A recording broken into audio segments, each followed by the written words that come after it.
David Szilagyi, the CEO and founder of Benchmark.games. What we do is we're basically a recruitment technology company using games.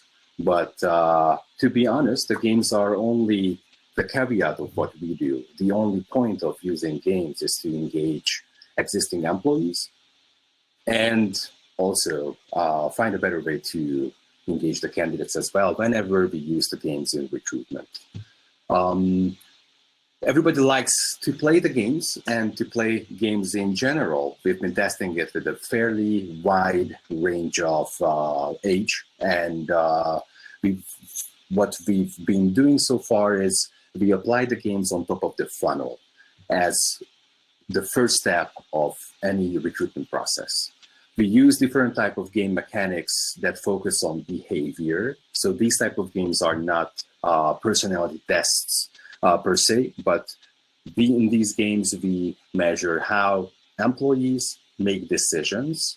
We build benchmark profiles using the pattern that we recognize, and we compare incoming candidates using machine learning algorithms to the pattern recorded within the workforce that we create. In some cases, we also use quiz type of assessments to assess hard skills.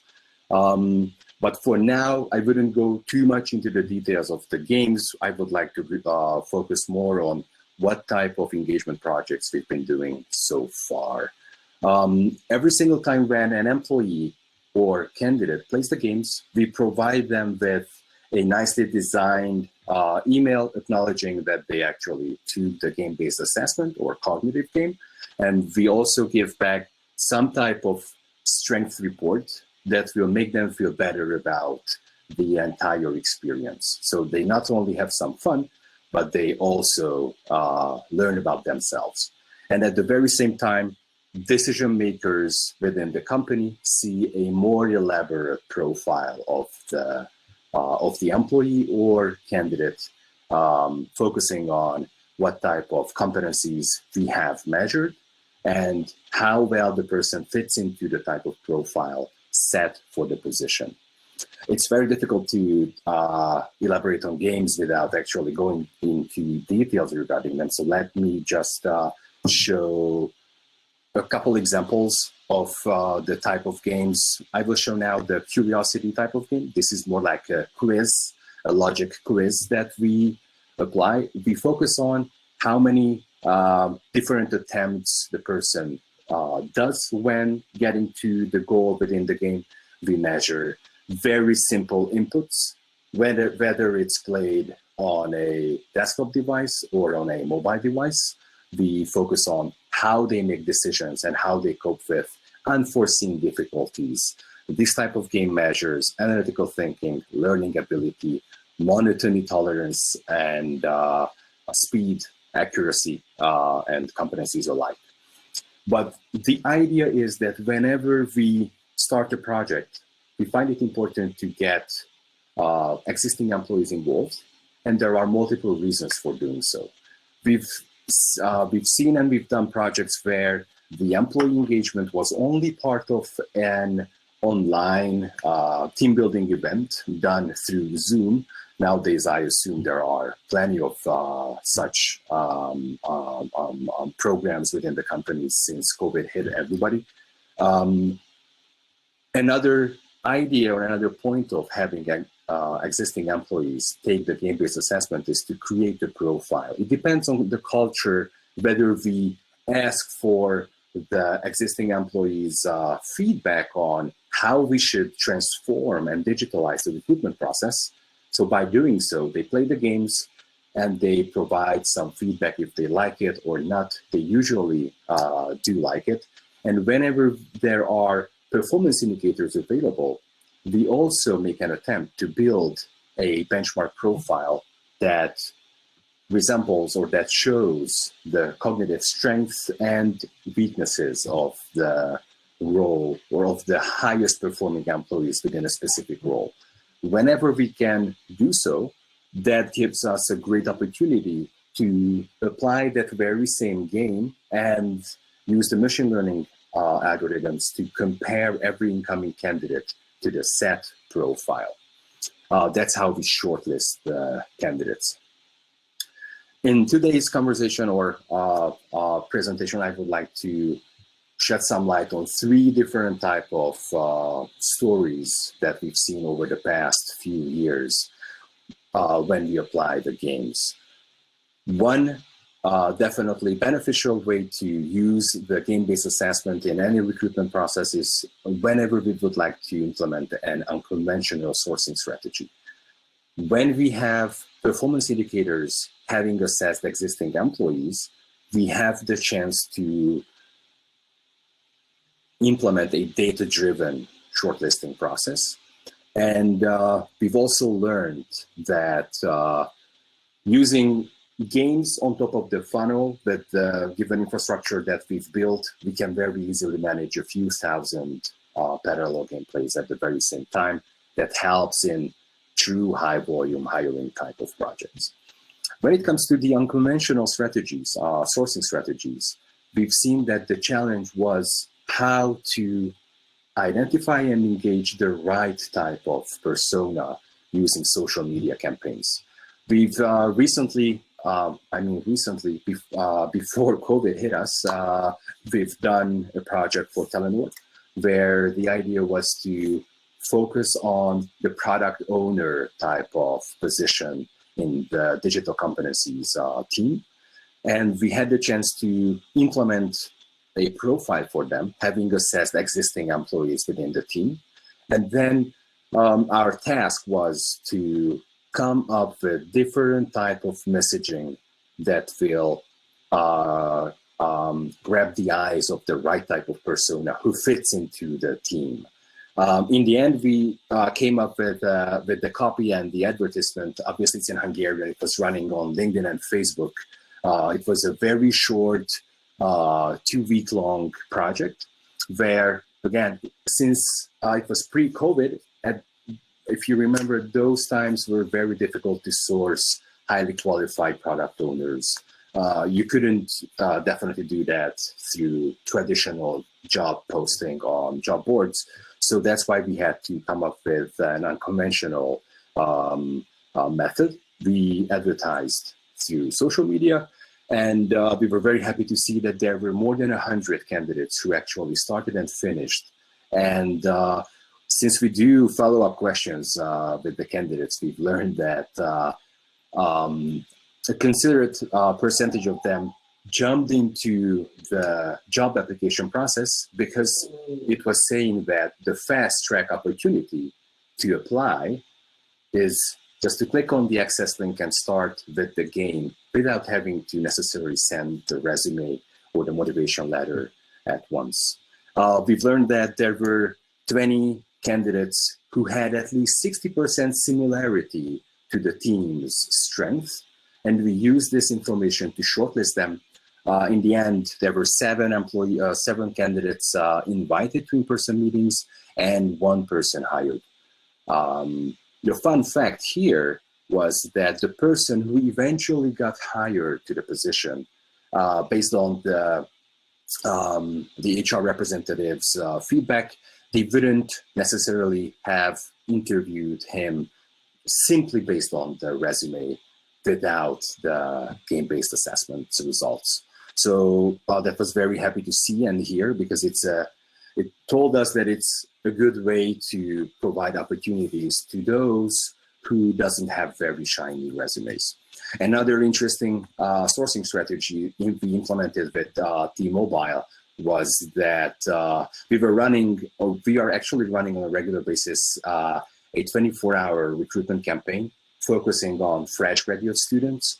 And the unconventional part in it was that first, the idea of applying to the position through games and gamification was introduced to the right persona, to the right crowd through an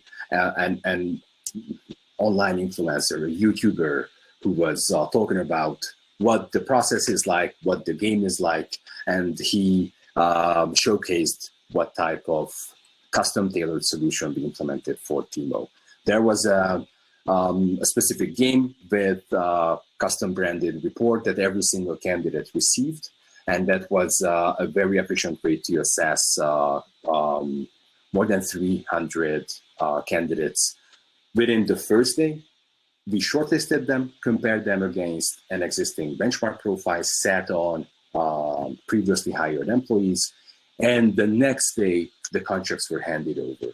So that was a fairly short time to hire that everybody was very proud of within the process. Another interesting way to use the games on top of the funnel through social media is what we implement and apply for the insurance company Aegon. The challenge here is how to identify and attract consultant-minded future employees who are not simply agents. The way we do so is advertising, again, using the same method, putting a link in an ad on social media.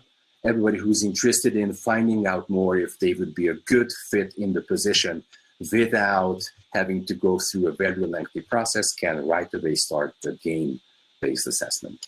As soon as they finish, they receive an encouraging feedback email with a custom branded report in it.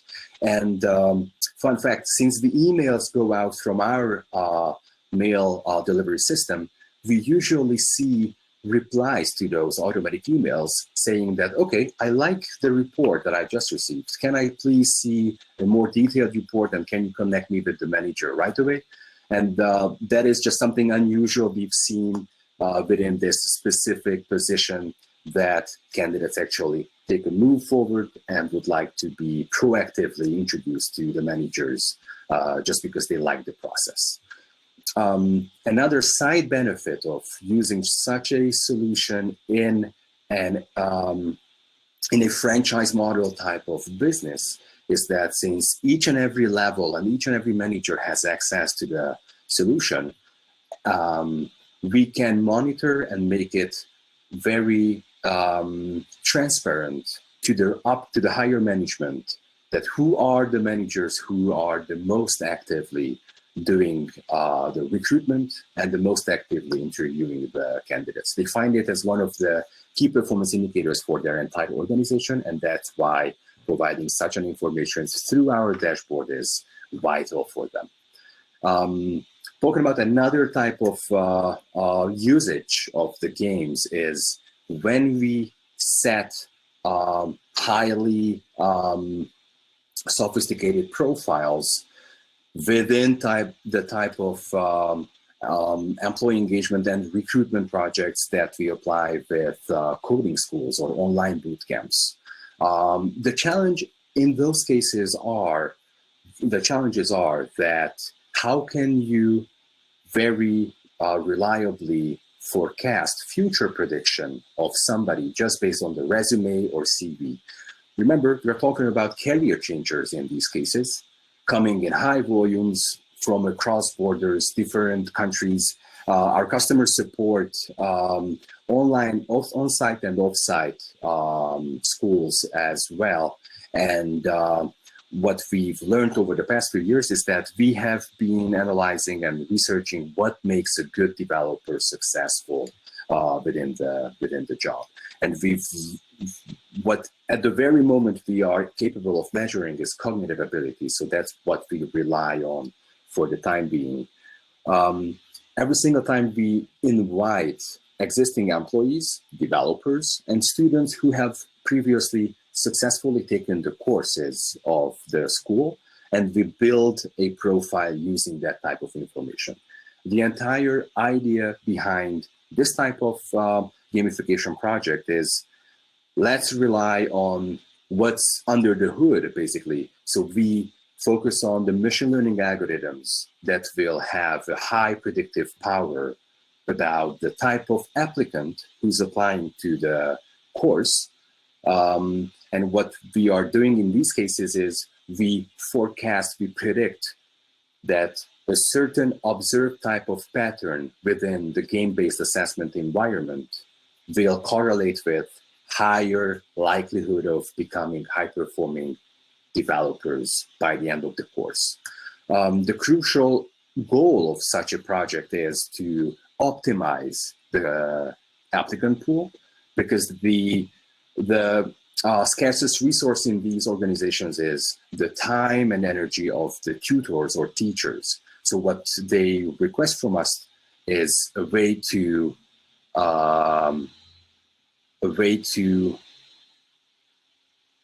optimize the pool and highlight the applicants who will be able to perform very well during the courses.